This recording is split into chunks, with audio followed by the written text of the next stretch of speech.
ke bagian yang kedua, yaitu business presentation hint.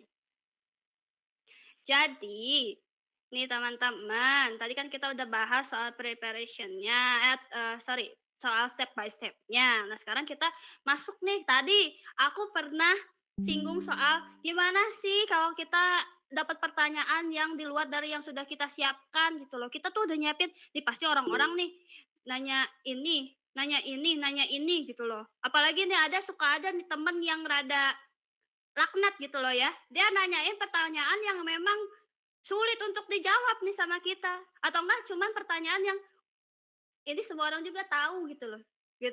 Cuman mau ngetes ilmu kita aja gitu loh. Nah, teman-teman laknat seperti itu tolong diedukasi ya teman-teman gitu, ya. Nah, tapi kalau misalnya kita dapat pertanyaan yang nggak bisa dijawab nih gimana nih, Kak? Aduh aku panik aku panik. Oh, gitu ya di depan kayak gimana, jangan panik, tenang, saya punya solusinya ya. Jadi, kalau misalnya teman-teman mendapatkan pertanyaan yang sulit untuk dijawab, yang pertama adalah konfirmasi ulang pertanyaannya. Misalnya gini loh, "Sorry, maaf," atau "Sorry ya," gitulah, "boleh diulang lagi pertanyaannya seperti apa? Gini gini gini." Nah, terus kita konfirmasi nih, "Apakah betul pertanyaannya adalah bla bla bla bla?" "Oh betul ya pertanyaan seperti itu," gitu loh. Takutnya kita yang salah ngerti pertanyaan dia gitu loh, karena nggak ngerti itu. "Silakan izin ke toilet," nih pada ke toilet gara-gara senam gitu, apa gimana ya? Ya udah silahkan, mangga mangga, monggo monggo. Oke ya. Nah, terus kemudian, berikan informasi atau jawaban yang memang kalian tahu. Jangan sampai nih kalian misalnya nggak tahu nih jawabannya apa, terus kalian ngarang. Literally ngarang tanpa teori sama sekali. No no, no no, big no. Kalian jangan jadi orang sesat. Hei. Kalian menjawab pertanyaan tanpa ada teorinya atau mungkin bukan berdasarkan pengalaman kalian gitu loh ya. Nah, jadi, kalian itu kalau misalnya nggak bisa nih sama sekali, kita nggak bisa jawab nih, aduh blank banget, nol gitu ya, kalian akui aja, it's okay kok untuk bilang, kalau misalnya saya, mohon maaf untuk saat ini, saya belum mengetahui jawabannya gitu ya secara lengkap ya, gitu ya. Nah, kalian bisa bilang kalau misalnya, "Saya akan memberikan jawaban lengkapnya atau lebih komprehensifnya itu setelah saya mencari tahu terlebih dahulu. Nanti saya akan kembali lagi ke teman-teman ketika saya sudah mengetahui jawabannya." Tapi jangan dicarinya pada saat itu juga, enggak ya, karena itu kan lagi di tengah-tengah presentasi ya. Jadi kalian bilang aja, "Nanti bisa, hubungi saya kembali melalui LinkedIn atau nanti setelah beres kelas, nanti saya cari tahu dulu, baru nanti akan saya berikan jawabannya ke teman-teman atau ke rekan-rekan semua setelah saya mencari jawabannya." Kayak gitu, it's okay untuk mengakui kalau kalian nggak tahu jawabannya apa, jangan so tahu, jangan ngarang tanpa dasar gitu loh. Kalau misalnya memberi pendapat doang berdasarkan pengalaman pribadi itu boleh, tapi dikasih tahu kalau ini berdasarkan pengalaman pribadi saya, bla bla bla bla bla. Atau berdasarkan ilmu yang saya punya, mungkin saya tahu sedikit tentang ini. Untuk lebih lengkapnya saya akan mencari tahu lagi lebih banyak nanti gitu loh. Bisa saya, cari dulu nanti kembali lagi ke teman-teman dengan jawaban yang lebih lengkap melalui misalnya media sosial ataupun email ataupun mungkin nanti ketemu lagi bisa langsung dijawab. Kayak gitu. Oke, paham, jangan takut untuk menerima pertanyaan yang kalian tidak ketahui. It's okay, kita manusia wajar kalau kita nggak tahu semua hal. Kita bukan dewa, gitu loh ya. Aman ya? Ada lagi yang mau ditanyakan tadi Q&A-nya baru satu aja sih. Nanti kalau ada pertanyaan langsung tanyakan aja, oke? Jadi itu tadi adalah tips ketika mendapatkan pertanyaan yang sulit, oke? Nah, kita itu kan tadi berbicara atau presentasi itu ingin didengarkan oleh orang-orang ya, teman-teman ya. Jadi di sini juga kita sering banget nih posisinya sebagai pendengar. Nah, gimana kita bisa simbiosis mutualisme? Jadi selain kita sebagai pembicara yang ingin didengarkan, kita juga harus memposisikan diri kita sebagai pendengar. Kita juga sebagai pendengar harus menghargai orang-orang yang sedang berbicara di depan kita gitu loh, yang sedang presentasi depan kita sebagai dengan menjadi, seorang active listening gitu ya.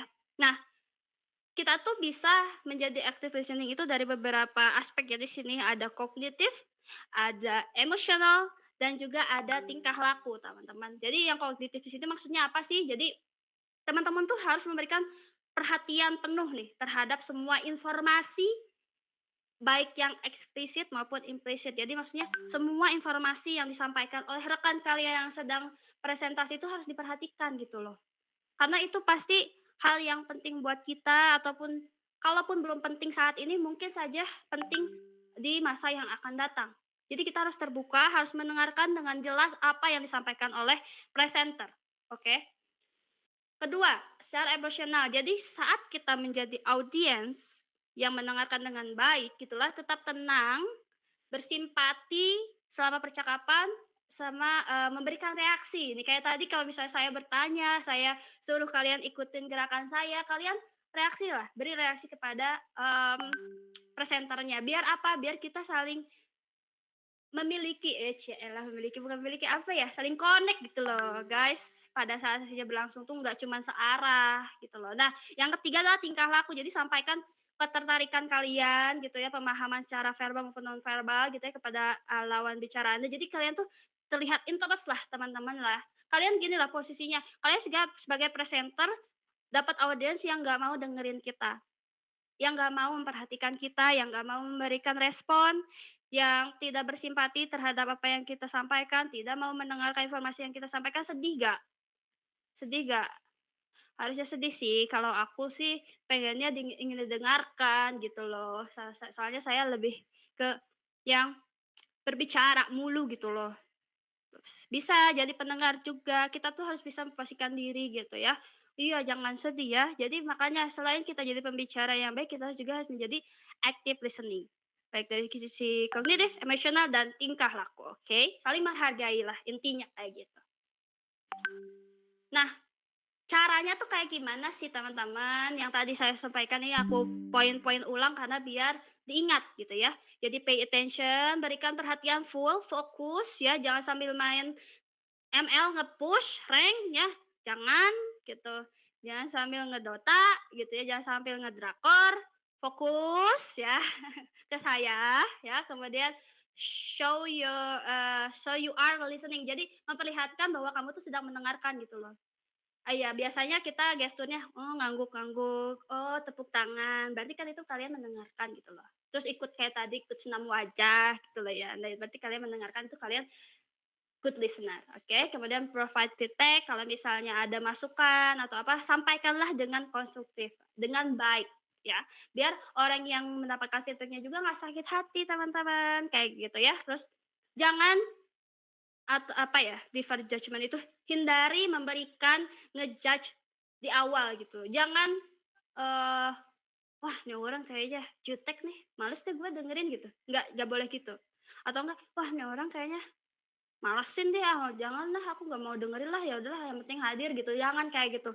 Karena kita belum tahu orang itu seperti apa kalau di awal kan, jangan don't judge cover by don't judge cover, don't by the book by the cover, itulah pokoknya lah, nggak bisa Inggris lah gue ya. Nah gitu, pokoknya jangan judge mereka dari covernya guys ya. Kayak gitu, sama, respon appropriately. Nah, di mana ini maksudnya adalah berikan respon yang sopan, yang positif, yang baik kepada pembicara, gitu ya. Kalau misalnya mau bertanya sampaikan dengan sopan, kalau mau ngerespon juga sampaikan dengan sopan, yang baik, berikan energi positif lah. Pokoknya kita saling tebar energi positif, jangan energi negatif. Oke? Buanglah energi negatif kalian, oke? Nah, itulah cara-caranya untuk menjadi active listener. Jangan lupakan ini teman-teman, kalian ingin didengar, maka kalian harus mendengarkan dengan baik, oke? Good. Nah, tadi kan sempat saya, apa namanya, informasikan bahwa kalau ada poin visualisasi materi gitu ya. Jadi kalau kita ingin presentasi itu bawakan, materi itu yang visualisasinya baik gitu loh. Kalau misalnya kalian teman-teman itu pakai slide gitu ya, bikinlah slide itu tuh yang warnanya yang sesuai dengan brand-nya atau produk yang pengen teman-teman sampaikan atau sesuai dengan event-nya gitu ya. Jangan tiba-tiba kalian, aku sebutin apa ya misalnya, sebutin merek, jangan ya. Ya misalnya di event Google gitu, kalian bawain, eee slide-nya temanya AWS gitu, waduh itu kan sangat bertentangan gitu loh ya, gitu. Nah, jadi sesuaikanlah dengan tema acaranya gitu loh. Terus hindari juga warna-warna yang terlalu banyak. Kayak dilihat di sini, lihat di slide materi yang saya, tampilkan sekarang, itu cuman warnanya terbatas hanya biru, birunya juga biru begitu, hitam, kuning, putih, that's it. Hanya segitu saja, nggak usah banyak-banyak warna, emang mau bikin apa gitu, pelangi gitu, atau mau buat acara TK gitu loh ya, jangan. Anak-anak juga pusing kalau dikasih warna terlalu banyak ya. Kemudian fontnya juga jangan terlalu kecil, jangan terlalu besar ya, tiba-tiba di tengah-tengah gede banget gitu loh. Ya nggak mungkin juga ya. Jadi kalian perhatikan juga kalau misalnya presentasinya offline gitu kan, orang yang paling ujung bisa baca presentasi kamu nggak? Ini ingat aku punya dosen killer banget, kalau misalnya presentasi kita jelek, nggak bisa terbaca oleh dia yang selalu duduk di belakang, dia sengaja kalau dengan presentasi kita tuh di belakang. Biar apa? Biar ngenilai slide kita tuh keterbacaannya bagus atau tidak, desainnya bagus atau tidak. Tuh kalau misalnya kalian bikin slide-nya asal-asalan udah diomel tuh, udah kena lah dosen killer itu, tapi itu dosen killer itu mantap sekali ya. Nah, kemudian kalau di slide itu jangan terlalu wordy, teman-teman. Apa ya kalau bahasanya, jangan terlalu banyak teks, secukupnya saja. Jangan kayak bikin koran gitu loh, nggak usah lah, malas orang bacanya juga. Seringnya orang itu hanya membaca sekilas slide-nya. Jadi nggak punya waktu banyak, paling ya dalam satu slide ini kalian cuman baca slide ini selama 1 menit, sisanya kalian lebih banyak mendengarkan. Ya, betul. Kalian lebih banyak melihat, mendengarkan, gitu ya. Jarang kalian baca satu persatu words yang ada di slide-nya. Jadi jangan terlalu wordy ya, cukup poin-poin pentingnya saja yang mudah diingat. Kemudian berikan highlight ya. I know pasti kalian kalau ada yang penting pasti kasih highlight nih, kayak ini yang saya tulis ini ada yang di bold bold bold. Nah, itu penting berarti ya. Kemudian hindari tumpang tindih informasi dalam satu slide. Jadi kalau gini ya, tipsnya ya, kalau dari saya, dalam satu slide itu jangan terlalu banyak bahasan. Better lebih banyak slide, tapi satu bahasan di tiap satu slide-nya. Jangan ditumpang tindihkan karena nanti fokusnya akan hilang dan jadi pusing gitu audiens yang mendengarkannya juga. Jadi jangan terlalu tumpang tindih. Kemudian tampilkan data visual yang mudah dipahami nih, misalnya data yang kita terima itu berupa Excel atau gimana. Nah, kita ubah menjadi grafik yang mudah dipahami. Gunakan gambar dan video yang kualitasnya baik, itu dites dulu nih sebelum mulai sesinya. Saya juga tadi tes dulu sebelum sesi yang dimulai. Dari jam berapa nih saya tes? Dari jam setengah delapan saya tes. Audionya, videonya, semuanya lah saya tes, internetnya, sampai saya punya 3 cadangan, enggak deng, 2 cadangan provider, takutnya tiba-tiba yang satu nge-lag gitu loh. Pokoknya semuanya dipersiapkan. Hindari banyak efek, ini zaman dulu waktu saya SMP lah, banyak efek semua digerakin tulisannya. Wing wing wing wing wing wing. Zaman dulu kan masih minim ya, PowerPoint tuh masih banyak kayak gitunya lah. Sekarang mah udah nggak terlalu aku juga paham lah, kalian lebih simpel.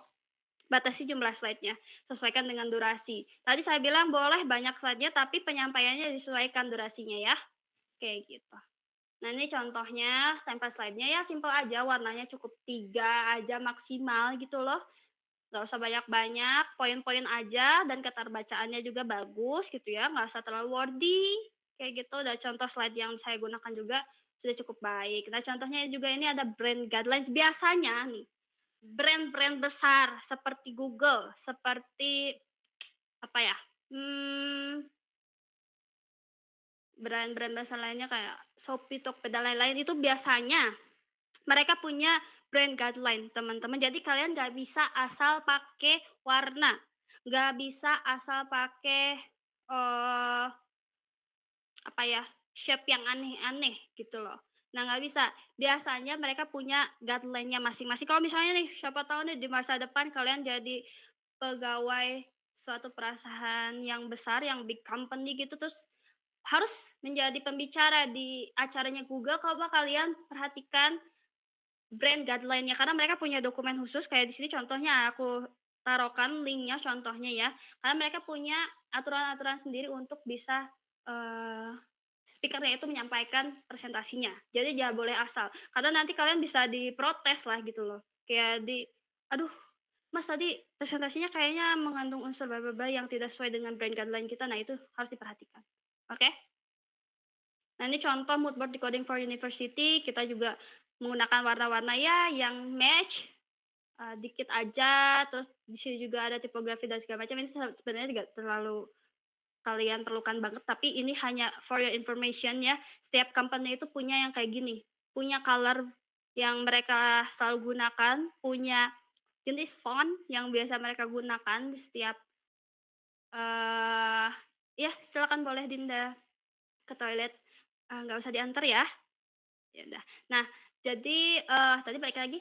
Heeh, nah di coding nih contohnya, di coding itu punya guideline-nya juga teman-teman, warna yang biasa kita gunakan gitu loh.